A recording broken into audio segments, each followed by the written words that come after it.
Y como les dije, tenemos ya en pantalla al doctor Raúl Alfonsín. Muy buenas noches, doctor. Buenas noches. Un verdadero gusto que haya venido al programa, y le comentaba fuera de cámaras que lo aprecio especialmente porque yo fui uno de los que lo criticó y mucho, y que venga al programa demuestra su apertura a sus críticos. Vengo con todo gusto, pero sabe además una cosa, que si evitara a quienes me han criticado no podría ir a la televisión. Eso es cierto, eso es cierto. No, con todo gusto, faltaba más. Una pregunta, los últimos días hemos visto en los diarios una gran proliferación de noticias acerca de peleas en la alianza en forma muy fuertes entre el Frepaso y el radicalismo. ¿Y esta es la interna de la alianza o esto va a prolongarse más allá de noviembre? Mire, yo creo que es la interna de la alianza, pero lo que no creo es que sea una pelea demasiado intensa.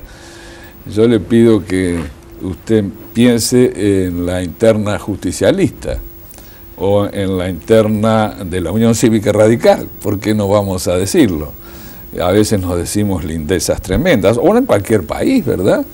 Fíjese usted a recordar lo que le decía, las cosas que le decía Bush a Reagan, y luego fue su vicepresidente. Sí. De modo que creo yo que, a pesar de que hay algún chisporroteo, estamos haciendo una discusión levantada, y lo que es más importante para quienes puedan estar escuchando es que sostenemos que la alianza es absolutamente inquebrantable. Y esto no quiere decir que a veces no haya discusiones. Fíjese, por ejemplo, recién lo escuchaba a usted hablar de la moneda común y del euro, de Maastricht, indirectamente. Allí en Francia, por ejemplo, había dos alianzas, una de derechas y otra de izquierdas. Se dividieron las dos posiciones en europeístas y no europeístas, y había gente de derecha y de izquierda que votaron distinto y en conjunto. Y eso no significó de ninguna manera que esas alianzas, tanto la de derechas como las de izquierdas, se rompieran. Hay algunos episodios que tienen que producirse, alguna discrepancia tiene que haber, incluso dentro de un mismo bloque se otorga a veces libertad de acción. Pero se llegó a hablar de divorcio en la alianza. No, no hay nada de eso en absoluto. Le decía que, bueno, son problemas que suceden permanentemente en todos los partidos políticos, ¿verdad? Pero yo le diría a usted que lo más importante que estamos haciendo es quizás lo que no se vea. ¿Qué es qué? Porque lo que no se ve, porque yo coordino el Instituto Programático de la Alianza, donde hay representantes de la Alianza, representantes del Frepaso y de la Unión Cívica Radical. Y estamos tratando de elaborar un programa que va a traducirse en una primera carta al país, que esperamos que esté en el mes de agosto, para que todo el mundo se entere de ello, cuáles son los principios generales.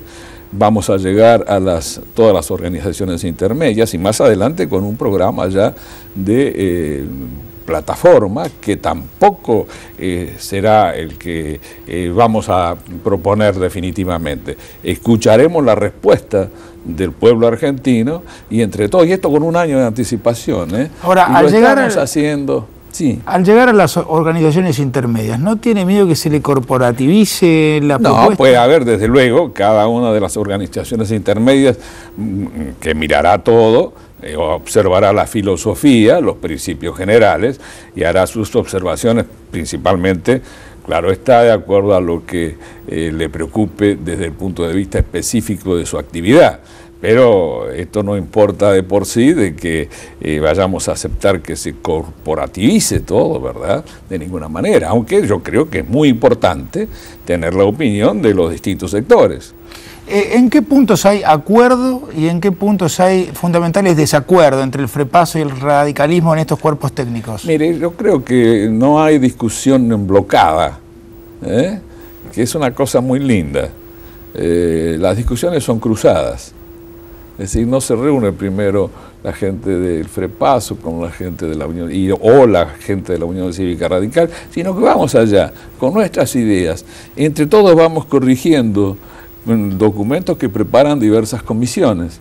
De modo que yo le diría que en general se arriban a conclusiones muy fácilmente, que no hay una filosofía común, tenemos la inteligencia suficiente como para saber que hemos llegado a un límite en el cual debemos dejar de lado los aspectos más sofisticados de la ideología de cada uno para buscar comunes denominadores fundamentales, que son los que la nación necesita.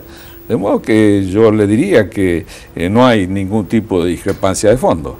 ¿Y cuáles son aquellos puntos en donde sí hay mayores discrepancias con el gobierno? Bueno, yo creo que desde luego en el campo social son fundamentales, ¿no? ¿Y hay algún esquema alternativo, paliativo de la situación social? Sí, lo que estamos analizando, lo que se estudia permanentemente, ¿verdad? Ya lo vamos a, no lo quiero anticipar porque estaría muy mal de mi parte, pero estamos analizando todo lo que todavía falta, iría toda la reforma pendiente, ¿no es cierto?, que está vinculada a la educación, a la salud, a la seguridad, en fin, aspectos básicos desde el punto de vista social, porque nosotros consideramos que aquí se ha llevado adelante una política que no ha tenido en cuenta algo tan fundamental como es la gente. Ahora, uno leyendo los diarios del día de hoy veía que había una cuestión con el doctor de la Rúa un poco complicada, que es que él querellaba a dos miembros del radicalismo, dos ex concejales o tres del radicalismo. ¿Cómo es esto? ¿Las escuchas ilegales qué tienen que ver con concejales radicales? Bueno, no, parece ser que él piensa que allí hay una responsabilidad de gente con la que tiene una enemistad personal, pero lo malo de todo esto es la pérdida de la privacidad generalizada. De todos modos, ya que usted menciona el tema, yo quisiera que pensáramos lo siguiente. El doctor de la Rúa se ha visto sometido a un proceso duro durante muy pocos días, ¿verdad? Sí, demasiadas cosas. Yo creo que, en fin, todo hombre público puede estar sometido a instancias de esta naturaleza. Lo que importa fundamentalmente es la respuesta que da. Primero hubo un problema en la legislatura, ¿no es cierto? Sí. La respuesta fue inmediatamente ir a la justicia. Luego hubo el problema de la renuncia del secretario de Hacienda. Había quienes querían proponer determinada candidatura, él dijo, es esta, porque es la que yo le tengo confianza, que podíamos hablar un poco después de eso. Y fue una respuesta, bueno, también de un hombre que da un paso firme, ¿verdad? Y que dice, esto es lo que corresponde hacer. Y luego tiene el problema de las escuchas estas y la vinculación aparente de los hijos con un problema. Él dice, señores, vayan y que se investigue en la universidad. Es decir, yo creo que desde la Rúa nadie puede dudar que se trata de un hombre ético. Y ha dado pruebas en estas circunstancias y hay que aguantarlas, ¿no? De que tiene, jerarquía moral y además voluntad de llevar adelante su propia concepción. De modo que yo creo que la gente, desde luego, tendrá que juzgar todo esto, ¿verdad? Hacer un análisis más profundo quizás de que lo que puede ser lo superficial. En primer lugar, la pérdida de privacidad es espantosa para todos, sobre esto nadie discute. Y después, en cuanto a las respuestas que él ha dado, son las correctas de un hombre que se puede ver sometido a instancias muy desagradables cuando andamos en una actividad como esta, donde tenemos que vivir en casa de cristal, es cierto, ahora, pero no el baño de cristal. Ahora, las escuchas no puede provenir solamente de la CIDE.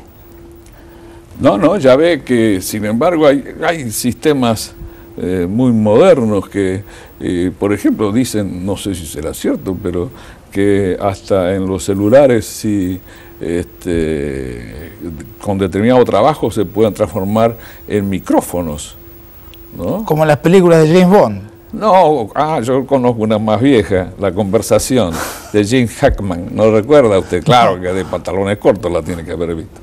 Pero desde hace mucho tiempo que se habla de todo esto. Y el problema es que se puede cortar hoy con computadoras, de modo que hay una muy nueva que no me acuerdo el nombre, pero que es de un candidato a presidente norteamericano, que creo que trabaja este muchacho Travolta. Sí, colores primarios. Exacto. Creo que también le hacen un juego con las palabras, ¿no? Sí, exacto. No sé, tampoco hay que tener mucho cuidado con esto, y sobre todo quienes tienen la enorme responsabilidad de dar a conocer estas cosas, productos de un espionaje, que puede ser absolutamente cambiado, ¿no? Hay quienes dicen que los radicales no están preparados para perder las elecciones internas que vienen en noviembre, que prácticamente se creen ganadores en todos lados y que sería difícil que la alianza se mantenga si De la Rúa sale segundo o si... No, nosotros estamos dispuestos, votaríamos con todo gusto a Graciela Fernández Mejide. Lo que pasa es que pensamos que vamos a ganar nosotros.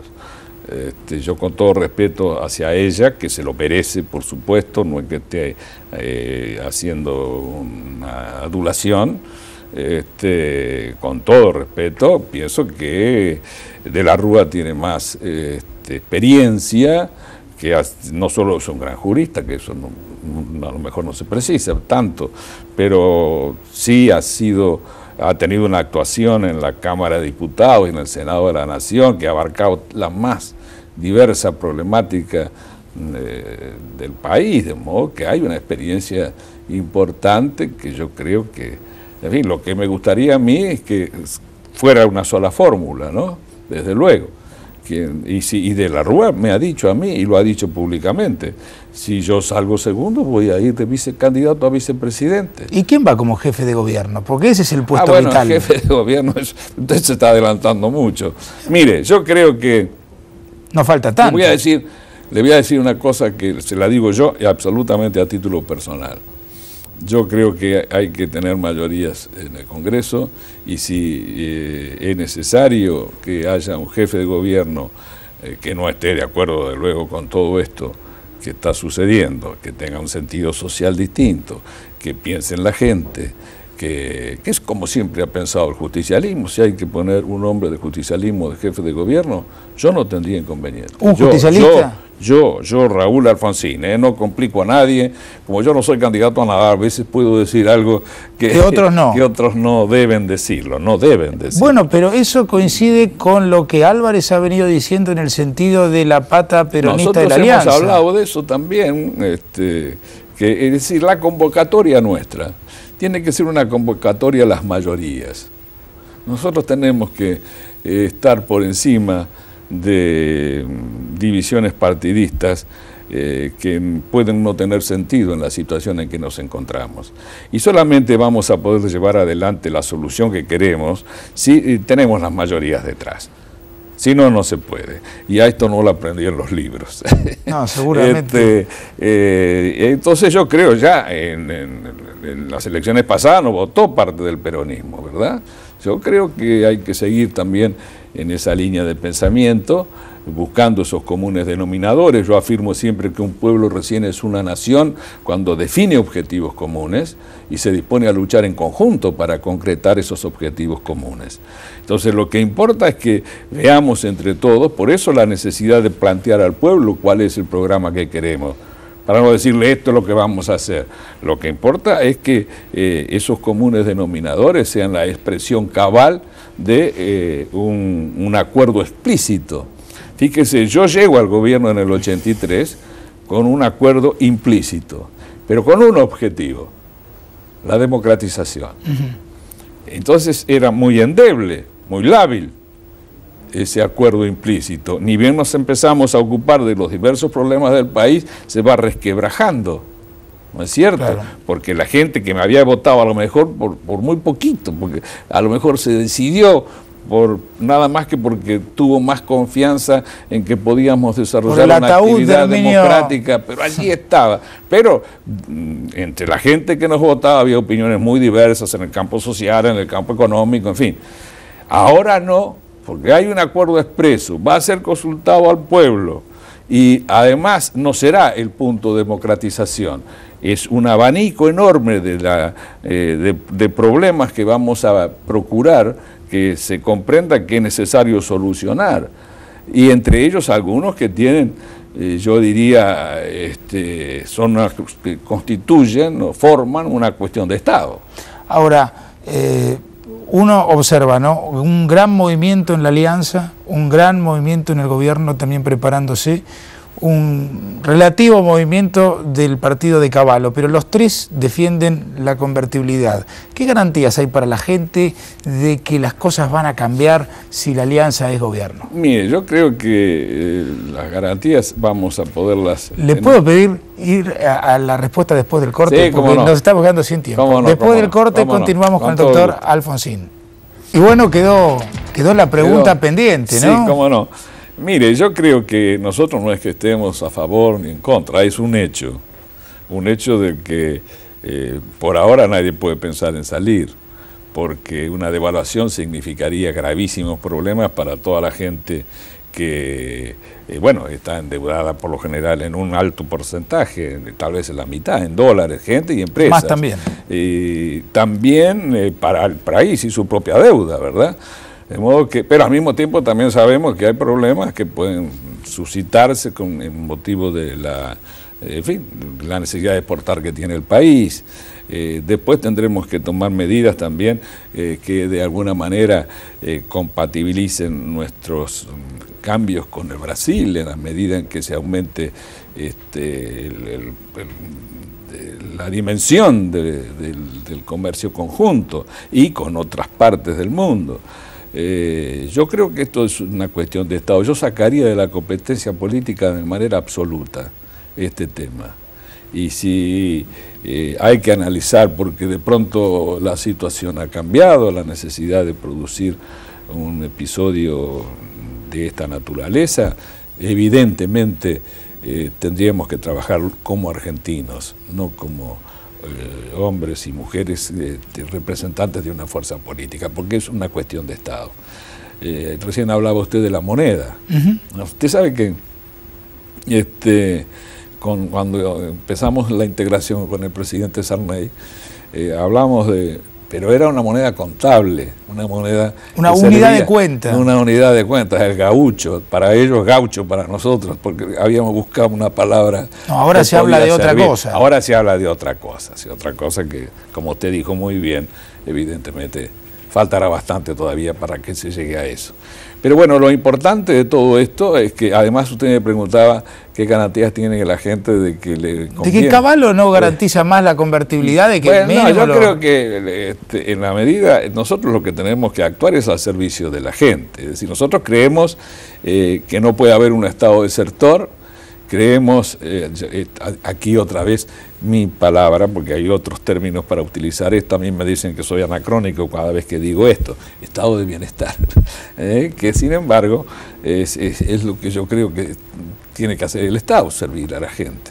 Evidentemente esto está vinculado a diversas concepciones que se tengan de lo que es la manera en que el Estado puede defender a la gente. Yo creo que hay problemas básicos y fundamentales como la educación, como la salud, pero en definitiva las respuestas que podemos dar, a mi criterio, y lo que es fundamental es que son de carácter ético más que ideológico.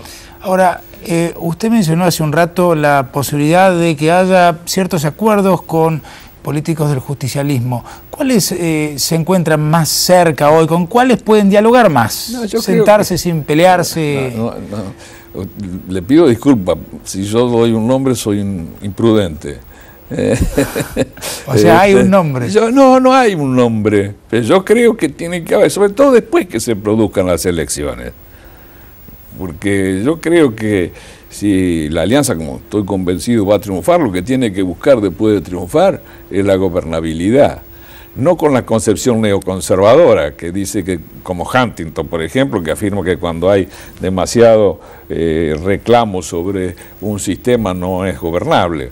Y él habla de la igualdad de oportunidades como muy mala, la búsqueda de igualdad de oportunidades o la participación, que para nosotros son dos componentes de la democracia. Nosotros creemos que es imprescindible una gobernabilidad que esté apoyada en grandes mayorías y que nos permita y que yo lo sufrí también, tener la posibilidad de sacar las leyes del Congreso cuando se necesitan. De modo que creo que va a haber mucha gente que va a ver a la Argentina de esta manera. Más allá de las diferencias, que el peronismo en general ha sido un partido que ha luchado por el avance social, ¿verdad? Y yo supongo que hay mucho peronista que no está de acuerdo con que el peso de la crisis recaiga fundamentalmente sobre los que menos tienen, ¿verdad? Es decir, usted hablaba muy bien recién del sistema impositivo progresivo, ¿verdad? Que al mismo tiempo tampoco tiene que impedir cierto grado de acumulación, porque la inversión también es importante, por supuesto. En fin, son muchos los problemas, pero creo que tenemos que ser nacionales más que partidistas. Pero si lo entendí bien, algún contacto dentro del peronismo ya tienen. No, no es contacto para esto, pero yo creo, bueno, fíjese, la Argentina debe ser el único país del mundo donde la palabra negociación en política es considerada peyorativamente. No. El diálogo tiene que haber siempre, porque en la política, si no hay diálogo, quiere decir que hay violencia. Claro. No hay otra forma, y hay que dialogar. Pero desde luego en el marco de definiciones de carácter ético básicos y fundamentales. Aquí tenemos que luchar contra cualquier degradación de los valores. En fin, creo que es necesario levantar el sentido ético, el sentido moral de la acción, cuyo sentido moral pasa también por dar soluciones primero que nadie a los que más necesitan, ¿verdad? ¿Y no se corre el riesgo de que haya quien pueda interpretar una alianza de esas características como una alianza puramente antimenemista? Bueno, no, yo por lo menos no me he manejado nunca por anti, ¿no? Estoy en contra de lo que se llama la cultura menemista. No personalizo jamás, ¿no? No, porque si hay parte, el radicalismo, el frepaso y parte del peronismo contra lo que sería el grueso del peronismo. Es decir, puede ser que se podría decir que nos juntamos contra el neoconservadorismo. Estaría todo dado vuelta, entonces hoy... Yo creo que es necesario hacer un esfuerzo y que se está produciendo en el mundo. Fíjese que el auge del neoconservadorismo para mí está terminando. Porque las tasas de inflación han bajado, entonces, en todos lados. Pero fíjese, los años 70 fueron los años del gran endeudamiento en toda América Latina. Los años 80 fueron los años de las tasas de inflación, a que usted se refiere, en Argentina y en toda América Latina. Y los años 90, bueno, cambian los criterios, baja la tasa LIBOR, yo la tuve hasta el 13%, ahora debe andar en el 5, más o menos. Bueno, y otros intereses, nosotros sí tenemos... La Prime la tuvo cerca de 20. No, y claro, sí señor, pero además hoy día incluso si el país necesita contraer un préstamo, seguramente tendrá que pagar alrededor del 10%, ¿verdad? Sí. Más o menos. Se ha multiplicado. Depende del plazo. Depende del plazo también. Pero lo cierto es que estamos endeudándonos cada vez más también, ¿no es cierto? En fin, yo creo que estamos generando problemas. Y generando problemas que se traducen en un agobio muy fuerte para sectores que menos tienen, los problemas de la desocupación, los problemas de la educación, que no hay nada más importante que la educación para la Argentina, Nada más importante. No tengo duda. Hoy ya no discuten los economistas de ninguna escuela, que incluso para cualquier país es más importante el conocimiento de la gente que los recursos naturales que pueda tener. Quizá el desempleo es más importante, porque un hijo de un desempleado no tiene acceso a ninguna por eso, pero es el problema de la educación, porque quien más sufre el desempleo son los menos instruidos, ¿verdad? Así que todo se vuelca en definitiva en lo mismo. El desempleo que tenemos es muy fuerte. Se dice por allí, y hay algunos que lo dicen con bastante seriedad, que no hay desaliento, que por eso el índice está bien. Yo creo que hay un poco de desaliento de gente que piensa que no va a trabajar más y entonces no reclama y no aparece en las estadísticas, ¿no? Pero ahí también la alianza tendrá su propuesta. Para mí pasa por defender a capa y espada la pequeña y la mini empresa. Fíjese que las empresas, usted sabe mejor que yo esto, hasta 25 empleados, fíjese lo que le digo, no son las medianas. No, las chicas. Las chicas dan el 70% de la mano de obra del país. Fíjese lo que hay que ayudar a esa pequeña empresa. Cuando nosotros fuimos a ver a Clinton, la alianza, cuando vino acá, ¿recuerda? Nos salió el tema de las pymes. Y Clinton se mostró sumamente sorprendido de que aquí no haya una política del Estado, incluso avales, para la obtención del crédito, que yo creo que es el problema más grande que tiene la pequeña empresa. En Italia, en Alemania, hay agencias, en Estados Unidos, que no solo le estudian el problema de la inversión, si es correcta o no, al pequeño empresario, que es fundamental, sino además le hacen el plan de financiación y si es necesario le avalan el crédito. Acá, ¿qué ocurre? No tienen crédito. Por lo general, mire, yo vivo no hay moneda tampoco. Y le dan en cuenta corriente, en descuento, en rojo en cuenta corriente, ¿verdad? Es que Argentina no tiene depósitos en parte por el proceso que vivió en décadas pasadas. Claro, no, pero aunque tenga, porque hay liquidez.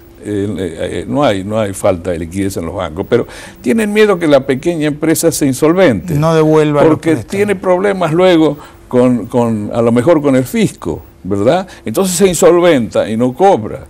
Entonces esto es lo que hay que resolver, y juntamente con otro fenómeno que es el de las economías regionales. Al país le sale más barato hasta el subsidio, que en cierta forma antes lo existía. Usted recuerda cuando había junta, no estoy proponiendo esto u otra cosa parecida. Van a decir que sí, van a decir que sí. Junta de granos, había precio sostén. La Nación actuaba como una incubadora para todas esas economías regionales, o junta de carnes. El problema es quién lo paga. Bueno, pero en definitiva, si lo paga el presupuesto a través de recursos obtenidos de manera progresiva, ¿verdad? Yo creo que siempre va a resultar importante para la economía del país, porque muchos de los problemas que nosotros estamos sufriendo es que se produce una reiteración de lo que se produjo en los años de la sustitución de importaciones, gente que desgraciadamente en vez de montar las industrias en todo el territorio las metíamos acá, llegaba acá, pero acá encontraba el trabajo, educaba a su familia, se hacía su casita. Ahora viene la misma gente, ¿verdad? Pero no encuentra trabajo y se crean todos estos fenómenos tremendos de carácter social, la peligrosidad de la que hablamos en un intervalo recién. En fin, yo creo que, y además son también pequeñas empresas y hay economías regionales que están en verdadera crisis. Yo creo que ese es el problema a atacar fundamentalmente en el campo directamente económico. Doctor Alfonsín, muchísimas gracias, muy gentil por venir al programa. No, yo le agradezco mucho la invitación, ha sido un gusto conversar con usted. Y nosotros, después de la pausa, vamos a nuestro segundo invitado, José Ciaba Serraté. ¿Qué está pasando en los mercados internacionales?